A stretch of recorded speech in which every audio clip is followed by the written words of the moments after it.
전능하사 천지를 만드신 하나님 아버지를 내가 믿사오며 그 외아들 우리 주 예수 그리스도를 믿사오니 이는 성령으로 잉태하사 동정녀 마리아에게 나시고 본디오 빌라도에게 고난을 받으사 십자가에 못 박혀 죽으시고 장사한 지 사흘 만에 죽은 자 가운데서 다시 살아나시며 하늘에 오르사 전능하신 하나님 우편에 앉아 계시다가 저리로서 산 자와 죽은 자를 심판하러 오시리라.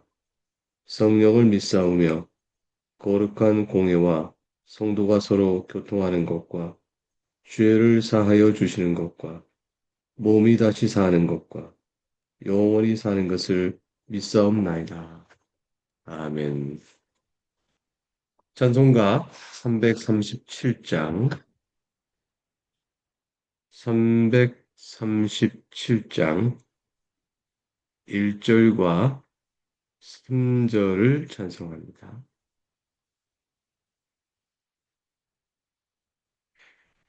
찬송하겠습니다.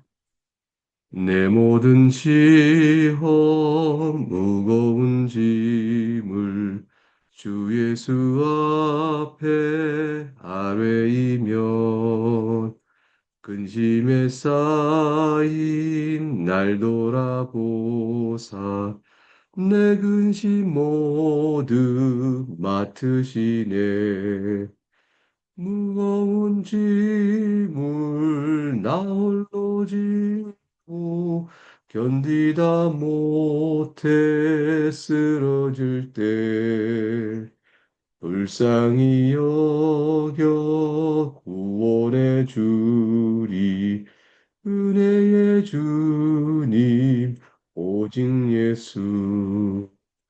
내 짐이 점점 무거워질 때 주 예수 앞에 아뢰이면 주께서 친히 날 구해 주사 내 대신 짐을 져주시네. 무거운 짐을 나 홀로 지고 견디다 못해 쓰러질 때 불쌍히 여겨 구원해 주리 은혜의 주님 오직 예수. 함께 기도하겠습니다. 사랑과 긍휼이 풍성하신 하나님 아버지, 오늘 아침에 주 앞에 엎드려 기도하며 사랑 교우들과 함께 아침의 은혜를 구합니다. 특별히 오늘 읽는 데살로니가후서 오늘 분량을 통하여 주의 뜻을 구하오니 성령 하나님께서 우리를 깨우쳐 주시사 주의 뜻을 잘 분별하고 깨달은 대로 우리 믿음과 삶에 적용하여 하나님 앞에 합당한 삶을 살며 하나님께 감사와 영광을 돌리는 저희 모두가 되게 하시옵소서. 주님께 감사하고 예수 그리스도 이름으로 기도하옵나이다. 아멘. 네, 오늘 읽는 주의 말씀은 데살로니가 후서 1장 1절부터 12절까지입니다. 주의 말씀을 봉독하겠습니다. 한번 전체적으로 같이 말씀을 보겠습니다. 바울과 실로아노와 디모데는 하나님 우리 아버지와 주 예수 그리스도 안에 있는 데살로니가 인의 교회에 편지하노니 하나님 아버지와 주 예수 그리스도로부터 은혜와 평강이 너희에게 있을지어다. 형제들아, 우리가 너희를 위하여 항상 하나님께 감사할지니 이것이 당연함은 너희 믿음이 더욱 자라고 너희가 다 각기 서로 사랑함이 풍성함이니 그러므로 너희가 견디고 있는 모든 박해와 환난 중에서 너희 인내와 믿음으로 말미암아 하나님의 여러 교회에서 우리가 신이 자랑하노라. 이는 하나님의 공의로운 심판의 표요. 너희로 하여금 하나님의 나라에 합당한 자로 여김을 받게 하려 함이니 그 나라를 위하여 너희가 또한 고난을 받느니라. 너희로 환난을 받게 하는 자들에게는 환난으로 갚으시고 환난을 받는 너희에게는 우리와 함께 안식으로 갚으시는 것이 하나님의 공이시니 주 예수께서 자기의 능력의 천사들과 함께 하늘로부터 불꽃 가운데 나타나실 때에 하나님을 모르는 자들과 우리 주 예수의 복음에 복종하지 않는 자들에게 형벌을 내리시리니 이런 자들은 주의 얼굴과 그의 힘의 영광을 떠나 영원한 멸망의 형벌을 받으리로다. 그날에 그가 강림하사 그의 성도들에게서 영광을 받으시고 모든 믿는 자들에게서 놀람을 놀랍게 여김을 얻으시리니 이는 우리의 증거가 너희에게 믿어졌습니다. 이러므로 우리도 항상 너희를 위하여 기도함은 우리 하나님이 너희를 그 부르심에 합당한 자로 여기시고 모든 선을 기뻐함과 믿음의 역사를 능력으로 이루게 하시고 우리 하나님과 주 예수 그리스도의 은혜대로 우리 주 예수의 이름이 너희 가운데서 영광을 받으시고 너희도 그 안에서 영광을 받게 하려 함이라. 하나님의 말씀입니다. 하나님께 감사합니다. 방금 읽은 데살로니가후서 12절까 1장 11절까지 말씀은 특별히 데살로니가의 교회가 환난 중에서도 믿음으로 또 사랑으로 서가고 있다 하는 사실을 보여주고요. 또 그 교회가 하나님의 공의로운 심판과 그리스도의 영광을 바라보는 교회로 서기를 바라는 사도 바울의 기도와 권면, 그에 따라서 부르심에 합당하게 살도록 또 기도하는 교회가 되기를 바라고 있습니다.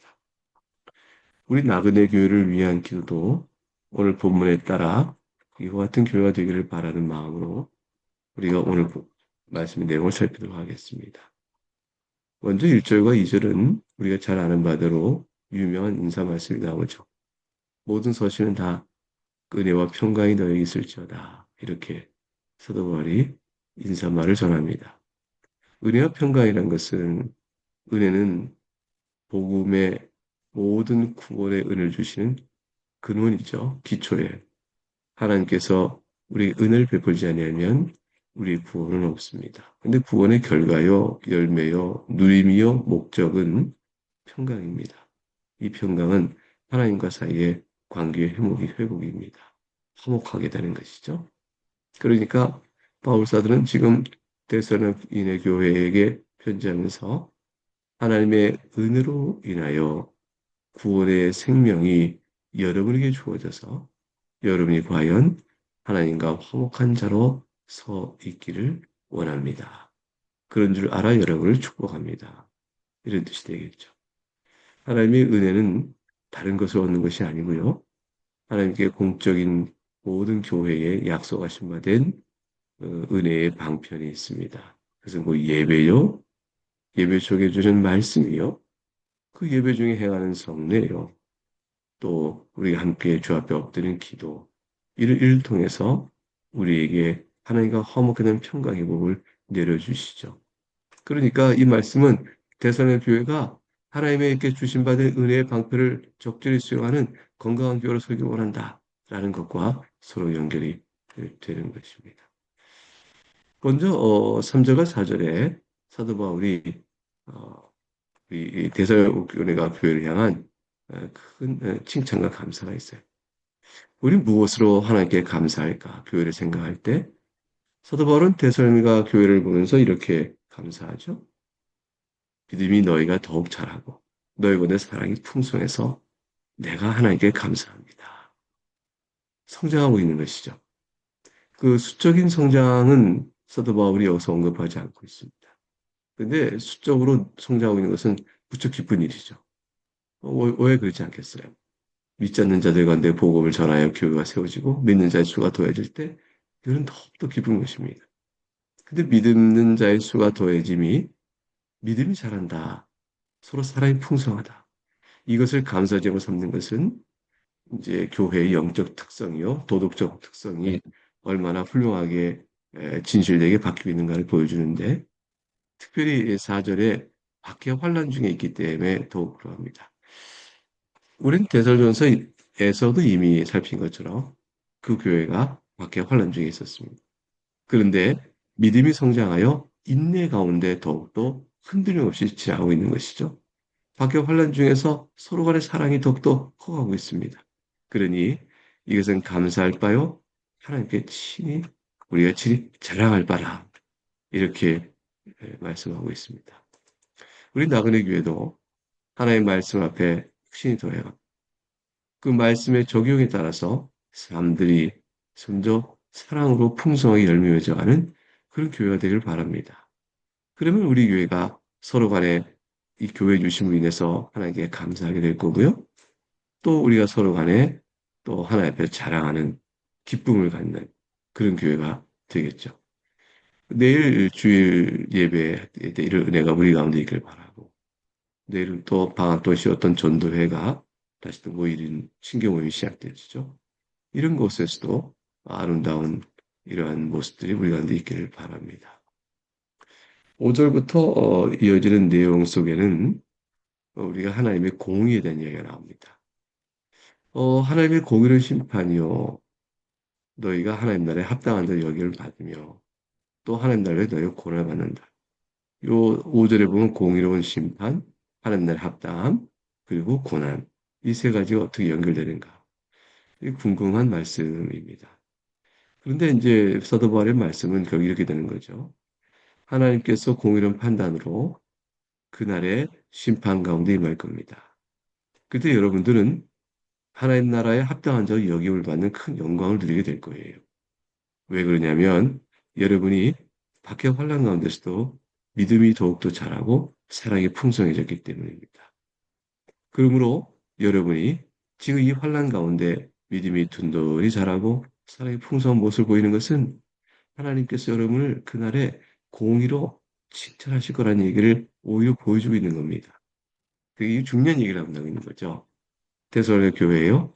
여러분이 지금은 고난을 받습니다. 그러나 그 고난을 받고 있는 것이 하나님께서 여러분을 외면하고 있다, 여러분에게 무관심하고 있던 표가 절대로 아닙니다. 도리어 여러분을 공의로 가운데 판단하고 있음을 보여주고 있는 것이죠. 어떤 식으로요? 6절에 보면 환난 받는 자인 여러분에게는, 환난을 받게 하는 자들에게는 도리어 환난으로 갚으시고, 환난을 받는 여러분에게는 안식으로 갚아주십니다. 그러니까 이와 같은 모습에서 비록 이 세상에서는 위로와 보상을 잠깐 동안 받지 못하고 있어도 그 가운데 믿음으로 견디고 있다면 하나님께서 여러분에게 안식을 갚아줍니다. 이것은 현세에서도 맛볼 수 있고요. 현세에 온전하게 맛보지 못하더라도 주 오실 날에는 반드시 누리게 될 것입니다. 그러므로 데살로니가 교회여, 주 오실 날을 바라보셔요. 그리고 오늘의 교회 세움 앞에 마음을 다합시다. 이렇게 고면하는 것이죠. 그래서 7절 하반절에 주 예수께서 자기의 능력의 천사들과 함께 하늘로부터 불꽃 가운데 나타나실 그날을 말합니다. 예수님께서 하나님이심이므로 그의 신적 능력을 가지고 천사들을 동원하여 함께 불꽃 가운데 보신다. 이것은 심판의 집행을 위하여 하나님의 권능과 권위를 가지고 오시는 영광스러움을 불 가운데, 불꽃 가운데 온다. 이렇게 표현하고 있는 것입니다. 주님께서 오시게 되어지면 어떤 일이 벌어질까요? 바로 하나님의 심판이 때로 오신다, 공의의 심판이다, 이렇게 되어 있으니까 그 일이 이루어질 것입니다. 공의의 심판은 하나님의 복음을, 예수 그리스도의 복음 앞에 순종하는 자들과 순종하지 않는 자들 가운데 완전히 다른 극과 극의 대조가 이루어집니다. 주 예수의 복음에 순종하지 않으면 어떻게 될까요? 형벌을 받습니다. 그 형벌은 9절에 영원한 멸망의 형벌이라 이렇게 되어 있습니다. 영원한 형벌, 이건 보통의 형벌이 아닙니다. 이 요한계시록 21장에 하게 되면 영원한 형벌의 내용이 불과 유황으로 타는 못에 던져진다, 이렇게 되어 있고요. 마가복음 9장 48절에 구더기도 죽지 않고 불도 꺼지지 않는 것이다. 이렇게 되어 있습니다. 그러니까 매치헬리가 잘 설명한 대로 항상 죽어가고 있을 것이지만 결코 죽지 않는 고통은 영원한 그것이 바로 영원한 형벌의 자리입니다. 이 영원한 형벌은 둘째 사망인데 계시록 21장에 나와 있는 대로 둘째 사망인데 사망이면 의식이 없거나 존재가 멸절된다. 이렇게 생각되는 것이 죽음인지 아니겠습니까? 근데 둘째 사망은 특이합니다. 사실 첫째 사망도 그래요. 사람에게서는 육체와 영혼이 분리되는 현세에서 그 죽음을 맛본다 하지만 당사자는 의식이 없어지거나 존재가 소멸된 적이 없습니다. 이게 참 사람은 하나님께서 이 땅에 생명을 주신 이후에 어떤 형태로든가 존재가 계속되어 갑니다. 이 땅에 현세적으로 잠깐 살다가 몸과 영혼이 분리될 때 세상에 있는 우리에게는 그가 죽었다 하지만 당사자는 몸과 영혼이 분리되어서 그 영혼은 여전히 살아있어. 악인은 음부로, 의인은 낙원으로 가는 것이죠. 의식 있는 상태로 갑니다. 여전히 살아있는 것이죠. 그런 상태에 있다가 주께서 재림하신 날, 부활의 몸을 갖게 되어지니 의인은 하나님의 칭찬과 영생과 상급을 얻게 하여 몸과 부활한 상태로 있게 되어지고 악인은 지금 보고 있는 영원한 형벌을 받게 하여 몸과 함께 부활하게 되어집니다. 그래서 그렇게 된 상태 속에 둘째 사망이 이르게 되어지니 둘째 사망이 있는 그 상태는 부활한 몸을 가지고 의식이 있는 상태 속에서 그 존재가 계속되어 가는 것입니다. 그리고 영원의 형벌은 죽음이 아니고 살아 있어 받는 형벌이라. 얼마나 무서운 것인가를 알 수 있겠죠. 이러한 형벌로부터 면함을 받는 죄사함에 의한 속죄 은혜를 받고 살아가는 것이 바로 예수 그리스도의 구원의 은혜인 것입니다. 그 10절에 보니까 주님이 강림하실 때 성도들은 다 하나님 강림하신 주님을 향하여 영광을 돌리게 되어집니다. 주님이 보이는 신적 권위와 권능 앞에 놀라워하며 경탄과 찬미를 올려드리고 그에서 주의 사랑을 받은 자들은 다 부활하게 되는 것이죠. 그때 이 땅에 살아있는 자들은 호련히 변화하여 공중으로 들림을 받습니다. 우리가 이것을 휴거라 하죠. 세대주의 휴거는 다시 주께서 이 땅에 임하실 공중 재림의 때에 머물러 있는 공중 재림에 연합하게해서 올라갔다가 내려와서 지상에는 환란이 있고 이걸 피해가는 휴거라 하여 세대주의적 휴거를 말하는데 잘못된 개념이죠. 올바른 개념은 주께서 재림하실 때 살아있던 자들이 공중의 주님을 연합과 같이 바로 내려오게 됩니다. 그렇게 되어져 주님을 영접하게 되어지죠. 이런 일들을 통해서 놀라운 기이한 현상이 있게 되어집니다. 이제 이와 같은 상황으로 종말의 신앙과 현재의 신앙을 격려하면서 이제 사도 바울은 기도로 투조를 통해서 오늘 말씀을 마무리하게 됩니다. 먼저 부르심 합당한 자로 되어지길 바랍니다. 라고 얘기했죠. 하나님께서 우리를 예수 안에 어둠 속에서 불러내셨습니다. 허물과 죄를 죽은 우리를 불러내셨습니다. 하나님 나라와 그 영광에 이르게 하신 복을 이루기 위한 것이죠. 데살전서 2장 12절에 나와 있는 바로 그것입니다. 그래서 우리 모두가 선을 기뻐하고 믿음 가운데 있어서 능력으로 주 앞에 이르게 됩니다. 성령의 역사죠. 성령의 역사를 말미암아 우리로 하여금 변화하여 하나님이 행하시는 선을 기뻐하는 자가 되게 합니다.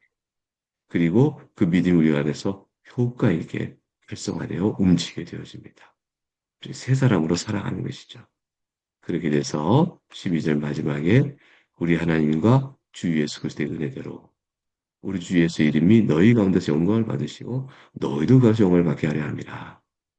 사랑하는 교회 여러분, 주 예수의 이름이 우리 가운데 영광을 받으시면 즉 우리가 하나님 앞에 영광을 돌리면 또 주 예수의 은혜를 받아서 주 예수의 이름을 영광을 돌리면 그것이 바로 우리 안에서 우리 또한 영광을 받는 일이 되어집니다. 우리 영광은 독립된 영광이 아니고 우리의 참된 구주인 주를 찬송함에 있습니다. 교회 신비를 생각해 볼까요? 우리가 내일 모여서 예배를 합니다. 예배하면서 우리는 주님의 은혜를 마음껏 찬양하겠죠? 베푸신 은혜에 너무 새롭게 깨달아 감사를 드릴 것입니다. 그 주님을 영화롭게 할 그 예배 자리에 앉아있는 우리는 영광스러운 자리에 있는 것이 우리가 얼마나 영광스러운 자인가를 드러나고 있는 것이죠. 우리가 서로 사랑합니다. 그것이 또 우리의 영광스러움을 드러내는 것이죠. 우리가 주의 말씀에 순종합니다. 우리의 영광스러움을 드러내는 것이죠. 우리가 서로 사랑하며 하나님의 말씀 앞에 순종하며 하나님께 예배할 때 하나님께 영광을 돌린다 하고 있는데 사실 그 자리에 있는 우리의 그 모습이 다 우리의 영광을 나타내고 있는 것입니다. 지금 여러분 이 시간에 함께 모이고 있는 우리의 모습은 하나님께 영광을 돌리고 감사하는 기도의 시간이죠. 그러나 기도하는 여러분의 모습은 여러분의 영광이 되어집니다. 이 모든 일들이 우리 나그네 교회에도 가득 차기를 주의 이름으로 축복하고 함께 기도하기를 바라겠습니다. 내일 예배에서 기도를 해주시길 부탁하고요. 이제 주님 같은 기도로 우리의 오늘 기도 순서를 마치겠습니다. 하늘에 계신 우리 아버지여, 이름이 거룩히 여김을 받으시오며, 나라가 임하시오며, 뜻이 하늘에서 이루어진 것 같이 땅에서 이루어지이다. 오늘 우리에게 일용할 양식을 주시옵고, 우리가 우리에게 죄 지은 자를 사하여 준 것 같이 우리 죄를 사하여 주시옵고, 우리를 시험에 들게 하지 마시옵고, 다만 악에서 구하시옵소서. 나라와 권세와 영광이 아버지께 영원히 싸움나이다. 아멘.